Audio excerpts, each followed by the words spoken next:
Hello learners, welcome back to Learning Lane, your one-stop destination for easy and interesting explanations of geography, history, and more. In today's video, we'll explore one of the oldest and most fascinating landforms of India, the Peninsular Plateau. By the end of this lesson, you'll clearly understand its formation, divisions, physical features, and importance. So grab your notebooks and let's begin our journey through this ancient landmass of India. 1. Introduction to the Peninsular Plateau. The Peninsular Plateau, also known as the Deccan Plateau, forms the southern part of India. It is roughly triangular in shape and covers a large portion of the country. To the north, it is bordered by the Satpura Range, while the Western Ghats and Eastern Ghats form its western and eastern boundaries respectively.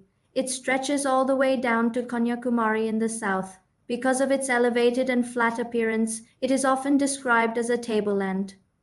The plateau is made up of ancient crystalline, igneous, and metamorphic rocks, giving it a rugged and stable appearance. 2. Geological history. Geologically, the Peninsular Plateau is the oldest landmass of the Indian subcontinent. It was formed during the Precambrian era, almost 2.5 to 3.2 billion years ago. In fact, this plateau was once a part of the supercontinent Gondwana land, which later broke apart due to tectonic movements. While the northern parts of India, like the Himalayas and the Indo-Gangetic plains, are relatively young, the Peninsular Plateau has remained geologically stable for millions of years, with only minor disturbances. 3. Main divisions of the Peninsular Plateau. The Peninsular Plateau can be divided into three broad sections: the Central Highlands, the Deccan Plateau, and the Northeastern Plateau. First is, the Central Highlands lie to the north of the Narmada River and include regions such as the Malwa Plateau, Bundelkhand, Bagelkhand, and the Kota Nagpur Plateau. The Aravalli Range, one of the world's oldest mountain ranges, forms the western boundary of this region. Important rivers like the Chambal, Betwa, Ken, and Sun flow through the Central Highlands, draining into the Ganga system. Next is the Deccan Plateau, which lies to the south of the Narmada River, forms the largest part of the Peninsular Plateau. It is roughly triangular in shape, broad in the north and tapering towards the south. The Western Ghats, or Sahyadri Hills, mark its steep western edge, while the Eastern Ghats are lower, more irregular, and run parallel to the eastern coast. Several major rivers, such as the Godavari, Krishna, Kaveri, and Mahanadi, originate here and flow eastward into the Bay of Bengal, enriching the soil and supporting agriculture. Third is, the Northeastern Plateau is an extension of the main plateau that covers parts of Meghalaya, Karbi Anglong, and North Kakar Hills. The Meghalaya Plateau itself consists of smaller plateaus, the Garo, Khasi, and Jaintia Hills, each with its own distinct geographical identity and culture. 4. Now let's see some important features. The Peninsular Plateau is rich in physical and geological diversity. It is primarily made up of hard igneous and metamorphic rocks that resulted from ancient volcanic activity. The region is extremely rich in mineral resources such as coal, iron ore, manganese, mica, and bauxite, which form the backbone of India's mining and industrial sectors.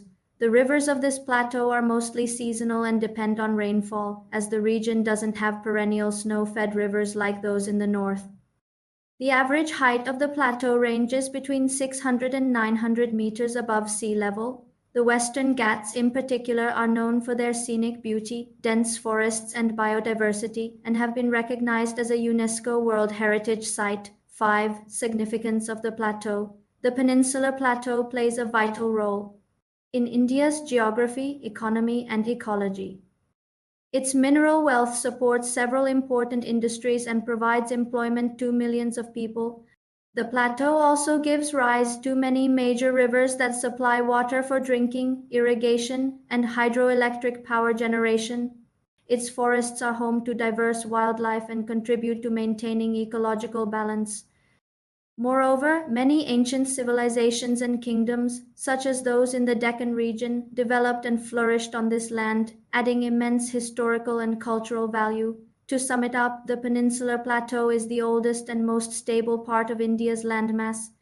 It is divided into the Central Highlands, the Deccan Plateau, and the Northeastern Plateau.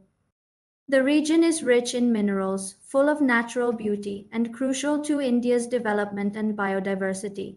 Its ancient origins and diverse landscape make it one of the most significant geographical features of the Indian subcontinent. And that brings us to the end of today's video on the Peninsular Plateau of India. If you enjoyed learning with us, make sure to like, share, and subscribe to Learning Lane for more fun and informative videos on geography and other subjects. Don't forget to hit the bell icon so you never miss an update. Thanks for watching, and remember, keep learning, keep exploring only on Learning Lane.